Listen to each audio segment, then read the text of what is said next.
Greetings. It's a Motley Monday. I haven't done Motley Mondays in a long time, but I had to do this one because I wanted to tell you what was going on here at the Crone House. And I want to tell you, life here at the Crone House is just like life at your house. Nothing ever seems to go according to plan. I had a lot of other ideas for things I wanted to do today over the next few days and the last few days.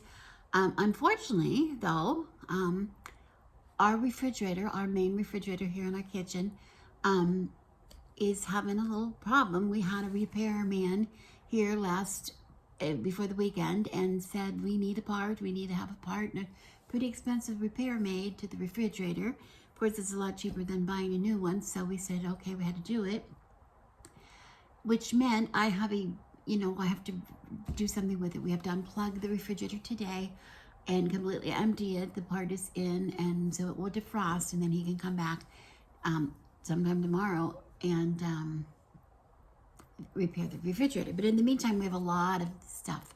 We have a lot of stuff. So it has a very deep freezer in the bottom. It's a very deep, big freezer, and we use it a lot.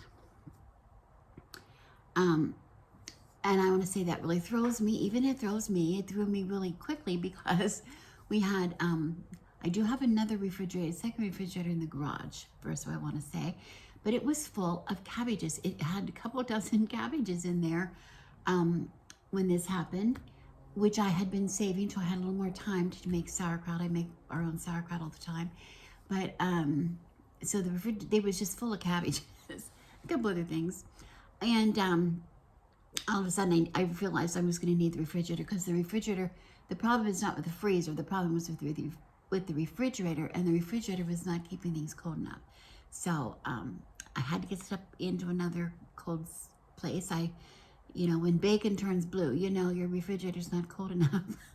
So I had to deal with cabbages all weekend and getting that coleslaw made. It's in the crock, fermenting. And I do have a chest freezer out by the sea porch in the back, which is really wonderful. That should be wonderful. That should solve my problem. But no, it is full. It is full. It is full because we are really well prepared. I spend a lot of time watching some homesteading channels mainly to learn how to be more self-sufficient. We're now on limited income, and we really have to make our dollar work for us. So we grow as much of our food as as we can, and preserve it. And things that we do not grow or get, like we get eggs from chickens, but we certainly don't get meat from chickens. But we try to buy things when they're on sale, meat items particularly, that we're going to use, even though we're not big meat eaters. But we do eat meat, and we like to buy some meat items and when they're on sale, and freeze them, and then prepare them or can them or whatever we do later. My garden is getting full of seeds and plants and things, which are all going to have to be processed eventually. So I have to clear out freezer space anyway. So I'm making another short story very long, but I just want to tell you that this is the way life goes on at the Crone House, just like this is the way life goes on at your house. And because we're prepared, we know sort of what we can do to get through this. And that's what I want to talk to you about today a little bit. I'm going to just show you quickly what I'm doing. I thought you'd be interested. But also, this is sort of the message I'm trying to get across from you here on this channel. As witches, particularly, I talk a lot about having your cupboards, your witch cupboards, stocked, so that when you have something that you need, if you have a need for, this makes sense to you, if you have an urgent need for healing for somebody, you'd have the proper candles, you have the proper incense or whatever, you have a place to set up a little altar that you can do some healing work for somebody. If you have a spell that really needs to be cast, you really want to do a spell, you have the oils you need, you have the incenses and the candles and all of those things. Sometimes maybe even poppets. I've showed you I keep poppets on hand. I keep witches' ladders. There's a lot of things I keep on hand in my cupboard, so that if I need to use some magic, I can do it. I can do it right away.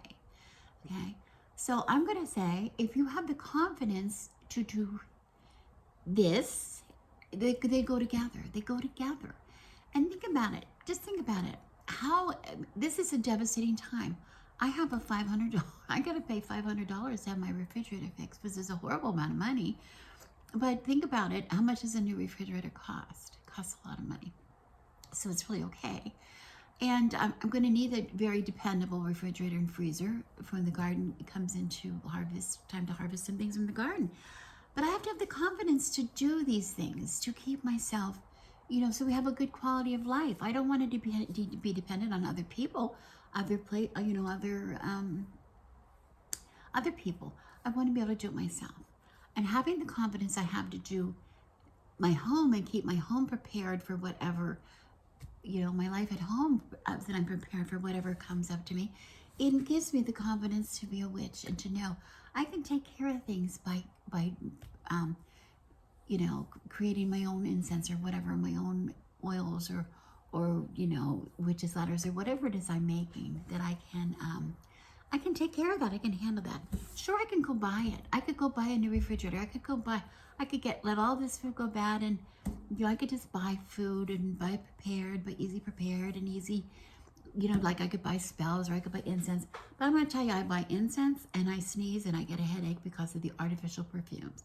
I make my own and I don't. Okay. I know the ingredients that I'm putting into my own things work. I grow them. I acquire them, good quality ingredients. I have total control of what I'm putting into my spells, and I know it's going to work. Okay. When you buy something, you're taking a chance. You don't know what you're getting half the time. And people say to me all the time, well, yes, you don't work. You're retired. You have time to do these things. I want to show you how much time it takes. That's another reason I'm going to show you. Anyway, I don't want to talk a long time because I have so much to do. And I want to show you one of the things I'm going to start doing. But before I do so, I want you to stay tuned on here on Wednesday. I want you to come back on Wednesday because when I'm talking about being prepared magically, I have a very, very important announcement that I'm going to make a video that's coming out on Wednesday. Yes, you're going to get 2 videos this week if I get through with this and I have time to record them and get them edited. But you're going to have 2, and one's a very important announcement. I'm beginning something new, and I want to share that with you. So come back on Wednesday. If you're not interested in this, come back on Wednesday and see what the announcement is all about. Okay? But I want to just show you what I have here. I'm going to show you how easy it is to be prepared. Okay? I have a whole lot of bags and stuff. This now, remember, this refrigerator here and in this freezer, this is stuff that's just the accumulated bits. Our big chest freezer handles more things like, I like to keep a lot of it a space for when like my tomatoes and things come in harvest and I don't have time to can them or prepare them or whatever I'm going to do with them yet. I just put them in bags and freeze them and then I deal with them. But they take up a lot of space. Okay. But that refrigerator out there deals mostly with meats. I have a couple of turkeys out there. When they're on sale, I buy a couple of turkeys. I had a big ham in there that I just took out and prepared over the weekend. So we're going to be eating ham for a while. But, big things, chickens, when things are on, meats are on sale, that's where I go. Other things I have, things like that, a lot of vegetables, frozen things that I have like that. The freezer and the refrigerator in the garage is basically just, it's, the top of a refrigerator. It's not a very big thing. So I keep things like, I make my own pizzas and keep the dough or the pizza, whatever, frozen in there. Breads, when I bake breads, extra bread or rolls or whatever, they go in there, those kind of things. If we buy a big packet of tortillas and we have some left over, instead of letting them go stale, we wrap them really well and freeze them so we have them for another time. Okay, this refrigerator in here is a free-for-all. I do keep meats that we're cooking right now in there.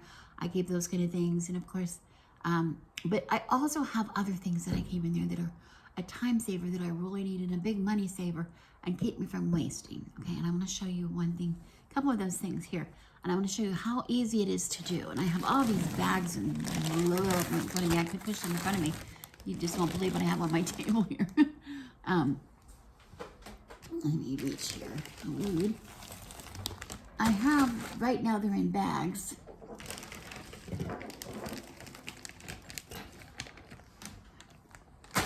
Right now they're in bags, but I do have containers when we finish. I'm going to be transferring some of these to containers.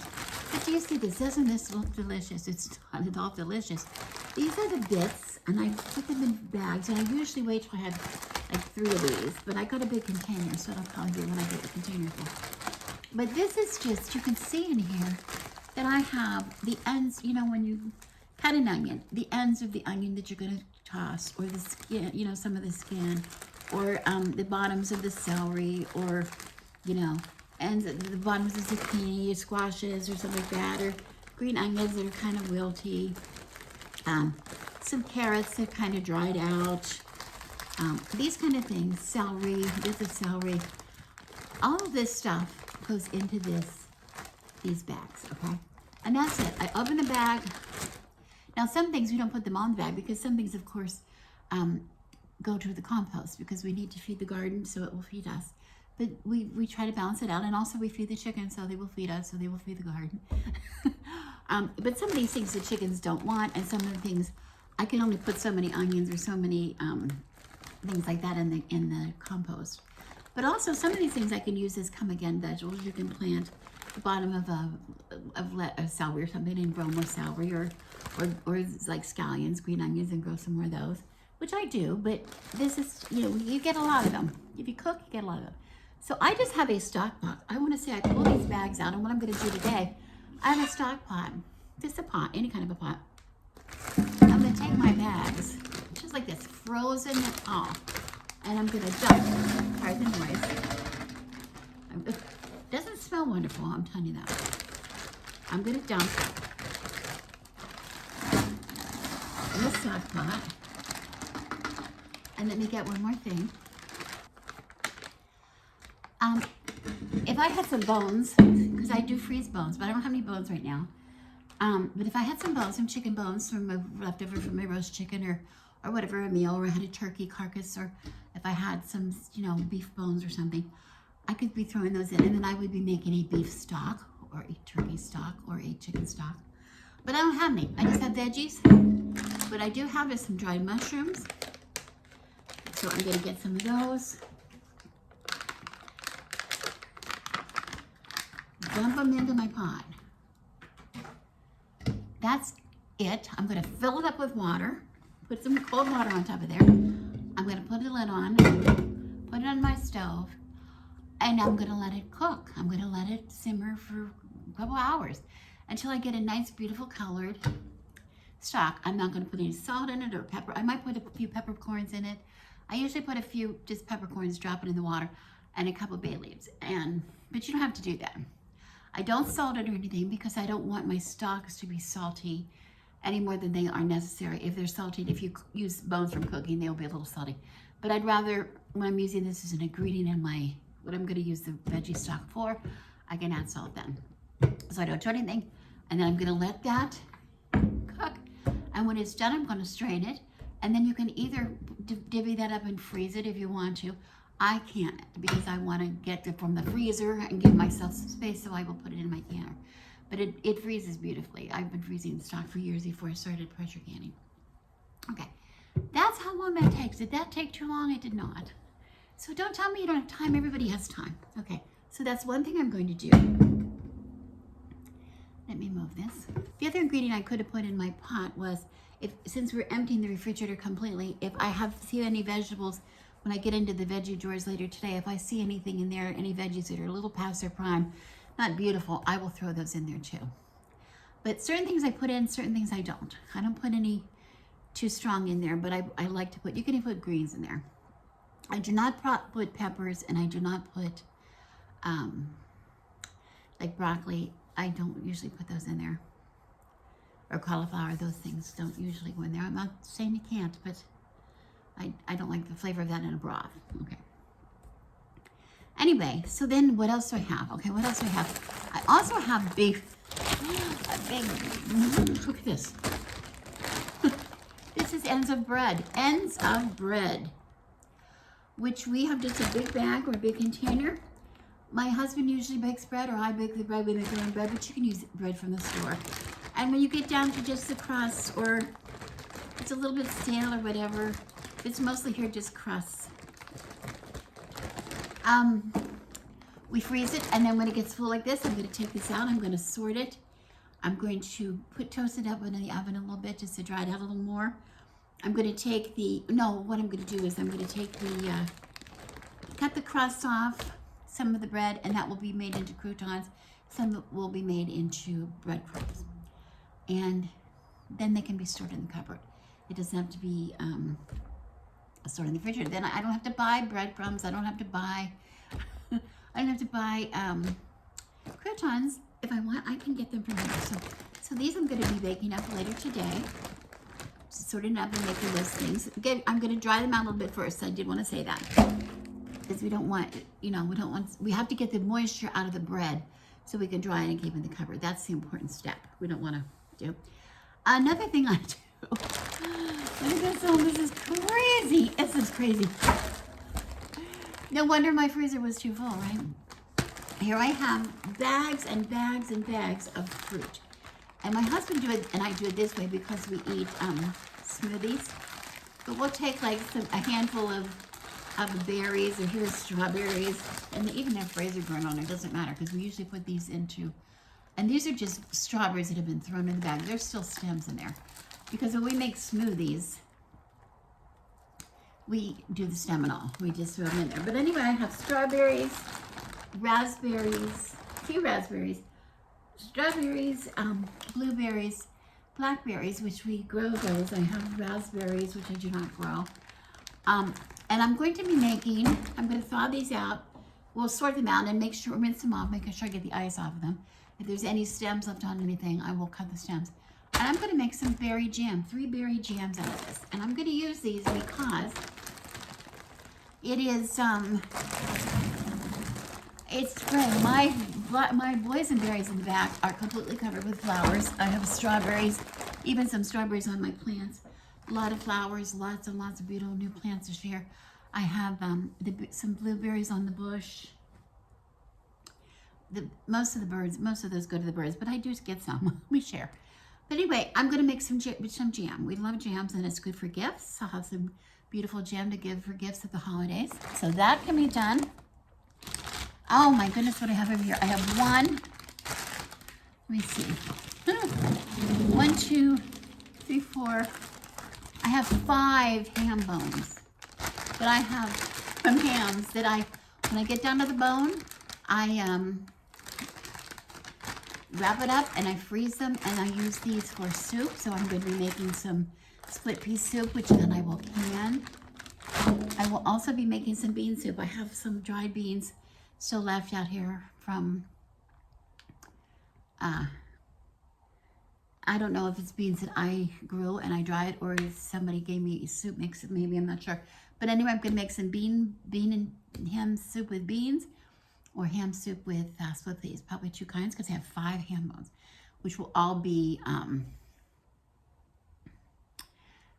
they'll all be turned into soup. I found a bag of raspberries, which I do not buy frozen raspberries, but I think when my daughter was here, she might have bought it. So I'll just add that to the jam. That'll be good. Then I have, I've got cranberries. When cranberries are on sale, I just keep buying bags of cranberries, and I end up with so many cranberries. It's like poultry seasoning. You buy. I don't know if I have poultry seasoning, so I buy another one. So you end up with, if you clean out your drawer, you have 6 jars of poultry seasoning. Same thing with cranberries. But I found a really cute video online of some girl I watch. I forget what she's called. Her name's Cassandra, but I forget what her channel's called. But she has really cute recipes, and she uses cranberries in like an all-purpose.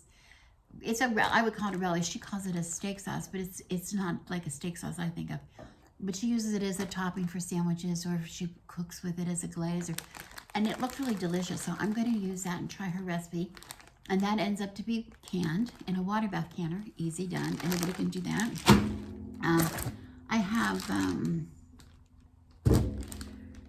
I had puttanesca that left over from, I had a jar of puttanesca, a quart of puttanesca, which we made a pizza out of, and I still had a half or something. I don't know what I made it out of. Maybe pasta.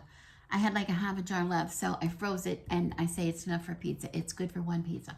So we're going to probably have puttanesca pizza tomorrow. I just take my puttanesca, put it on a crust, add some cheese, and and it's pizza. It's delicious. Okay, so I'm going to do that. Oh, I have a lot of bananas.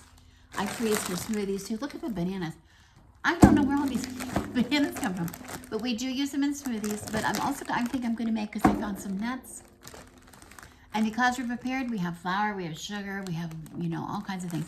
I'm going to make some banana bread. Again, I can make it and wrap it when we get the freezer fixed. I can have it for the holidays or just for summer picnics or whatever we want to use it for. That'll be delicious. Oh, look at this. I have asparagus stems, the bottoms, the tough part of asparagus. And look, there's even ice in here. I'm not going to worry. This is okay. I'm gonna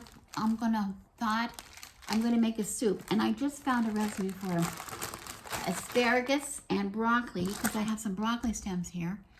I'm gonna put those broccoli and asparagus soup, and we found a bag of chopped broccoli, which I don't even use this kind of broccoli, so I don't know where that came from, but it's going in the soup. So I'm gonna make some broccoli and asparagus soup. I probably will end up, I don't know if I'll freeze it, depending on what I use in there. I'd probably end up freezing that soup.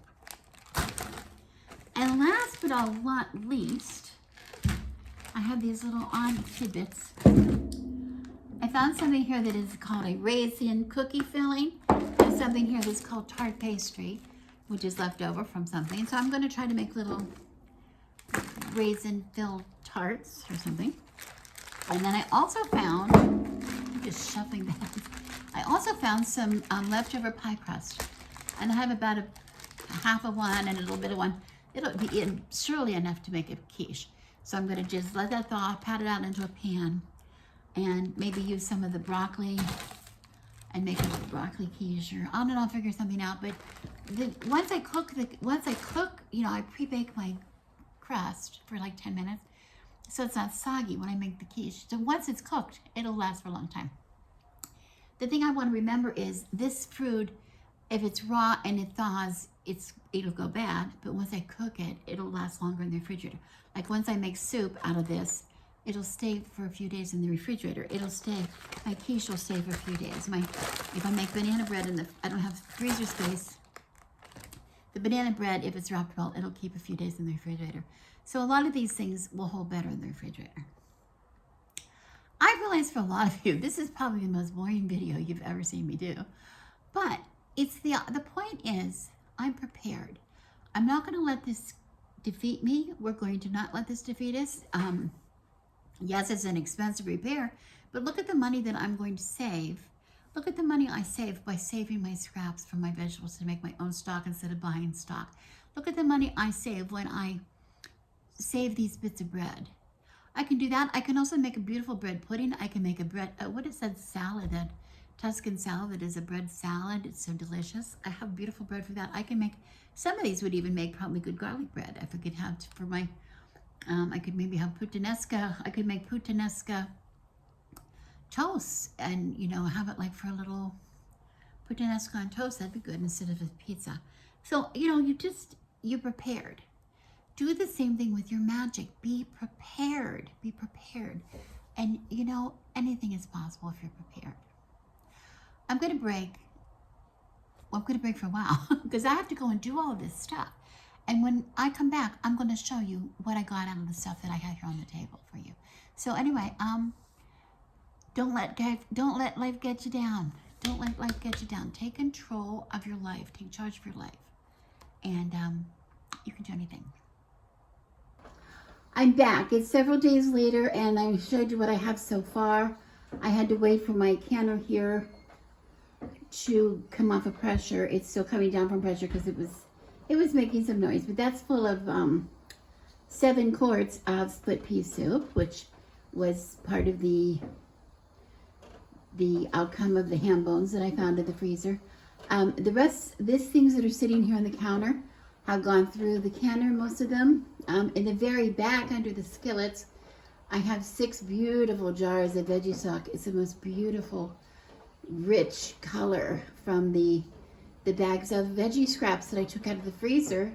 And to the left of those, you can see 2 jars of breadcrumbs, which were the result of that big bag of stale bread. I got 2 big jars full of breadcrumbs and a little bit more, and those are vacuum sealed in those jars, so they're going to be shelf stable for a long time. And I have a big, once I got rid of all of those veggie scraps and those bread scraps, a whole freezer, it's a whole new freezer.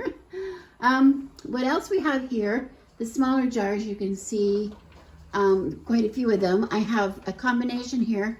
The cranberries, first of all, I made into like a zesty cranberry relish, really delicious. And I got, I think, 8 of those, 8 jars of that.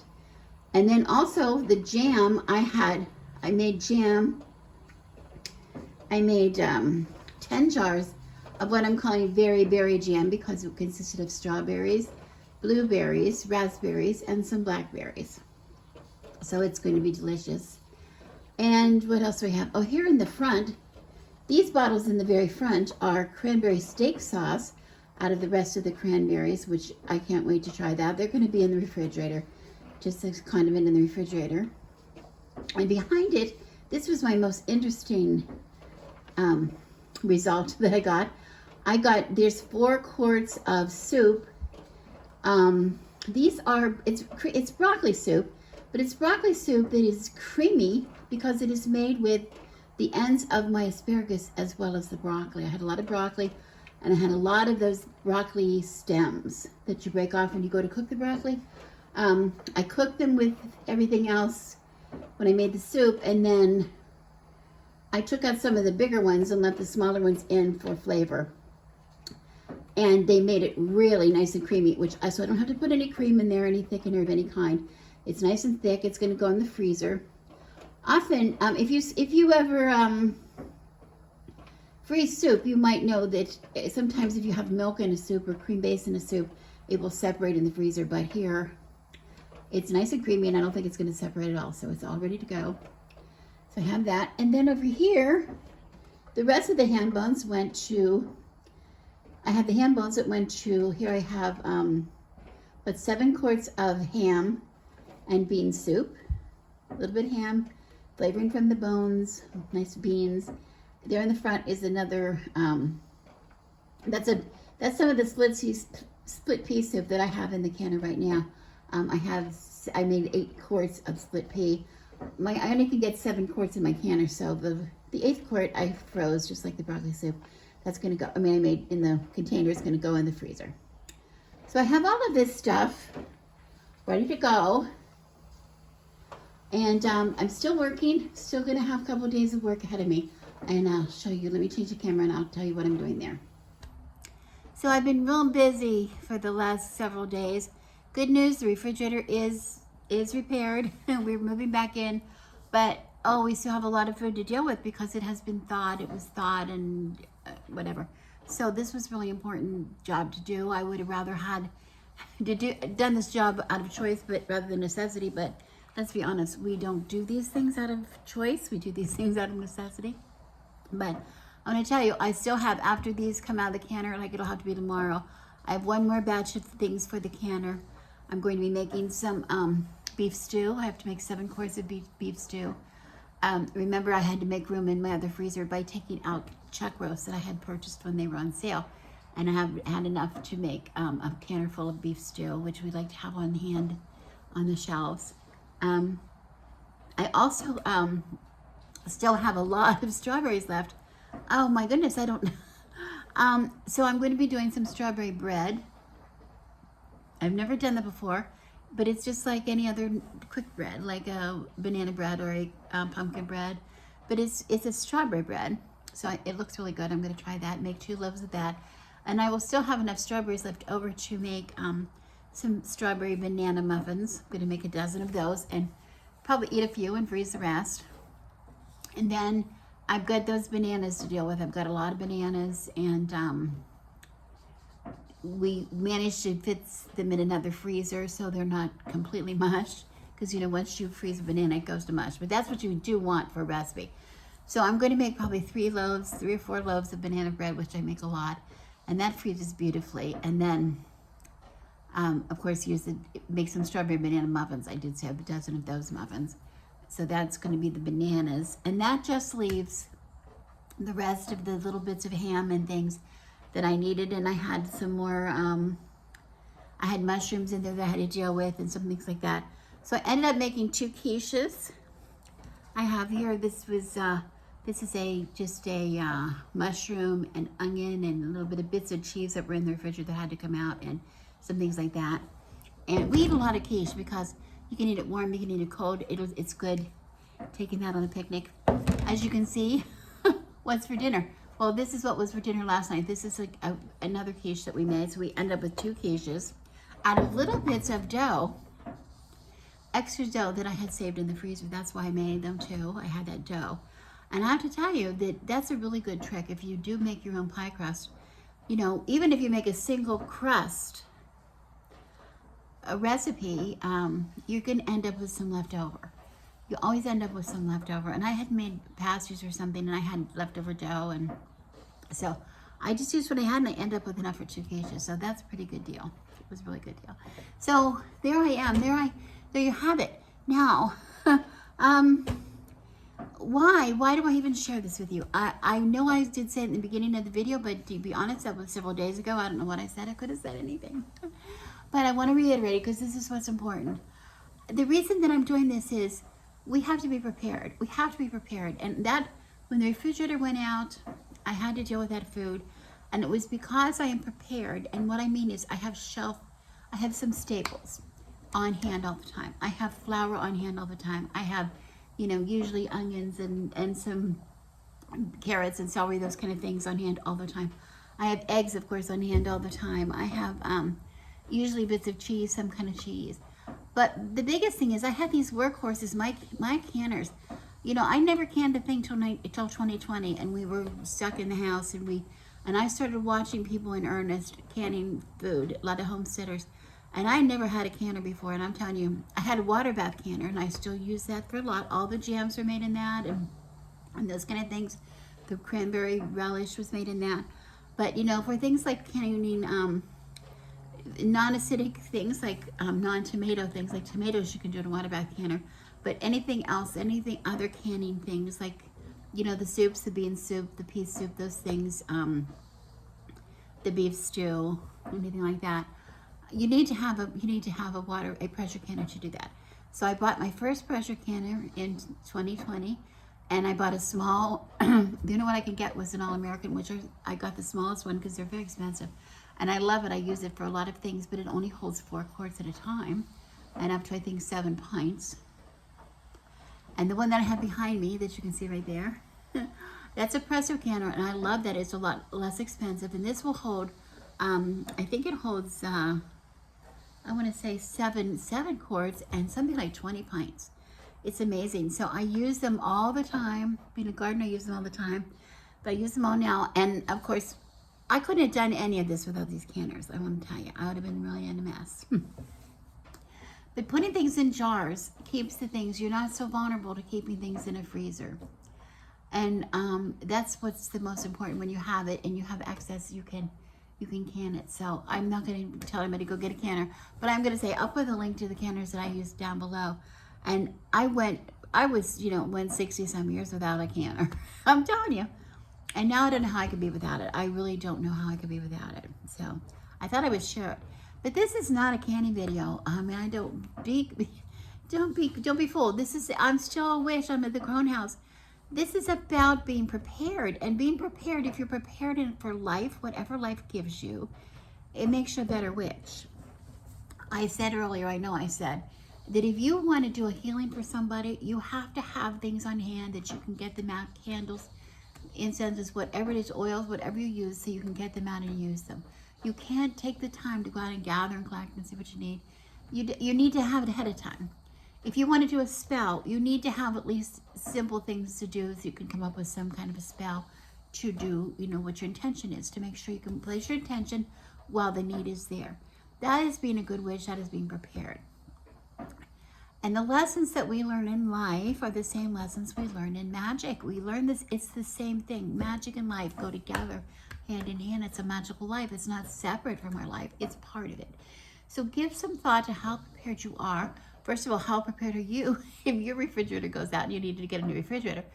But also, how prepared are you as a witch? That is what we're here to talk about.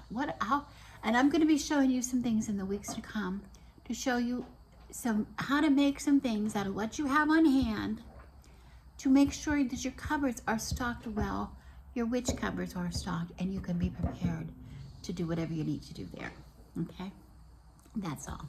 In the meantime, thank you for watching. I hope this wasn't too far off of your subject.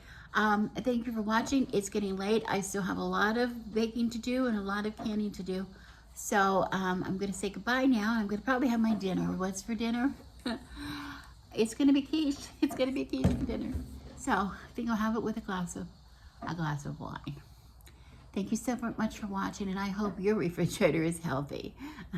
Thank you for watching. I'm Rebecca, and like always, I wish you blessings. Cheers.